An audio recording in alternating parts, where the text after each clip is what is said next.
There was an exchange between White House Press Secretary and American Urban Radio Network's White House correspondent, April Ryan. Now, you need to hear how this guy, Sean Spicer, likes to talk to people just in general, but he's going to speak to her in a way like he's her father or something. Let's go roll the clip. With all of these investigations, questions of what is, how does this administration try to revamp its image? 2.5 months in, you've got this Yates story today. You've got other things going on. You've got Russia. You've got wiretapping. You've got no. We don't have that. I know. On Capitol Hill. No. I get it, but you keep. I've said it from the day that I got here until whatever, that there is no connection. You've got Russia. If the president puts Russian salad dressing on his salad tonight, somehow that's a Russian connection. But every single person, no, that's, I appreciate your agenda here, but the reality is, oh, no, hold on. No, at some point, report the facts. The facts are that every single person who has been briefed on this subject has come away with the same conclusion. Republican, Democrat, so I'm sorry that disgusts you.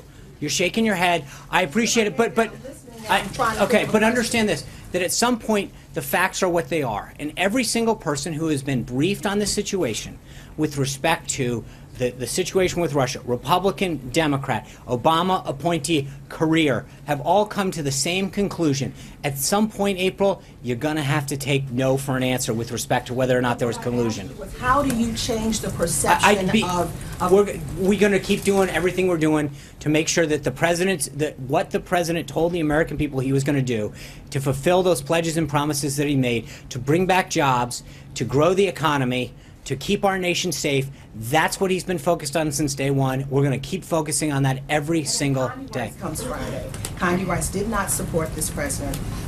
She did not go to the convention. She comes. What is on the agenda, and how is their relationship? Has it healed since 2006 when he used a very negative word to describe? So here's what I'll tell you. It's interesting that you ask those two questions back to back. On the one hand, you're saying, what are we doing to improve our image? And then here he is once again meeting somebody that hasn't been a big supporter of his. Hold on. But April, hold on. You it seems like you're hell-bent on trying to make sure that whatever image you want to tell about this White House stays, because at the end of the day, let me answer. I understand. Okay, but you know what? You're asking me a question, and I'm going to answer it, which is the president. I'm sorry. Please stop shaking your head again. But at some point, the reality is that this president continues to reach out to individuals who've supported him, who didn't support him, Republicans, Democrats, to try to bring the country together and move forward on an agenda that's going to help every American. And you see why Melissa McCarthy has been playing him on Saturday Night Live. She literally got him down pat. Now, she asked a simple question, and he just started getting rude, talking in a condescending tone.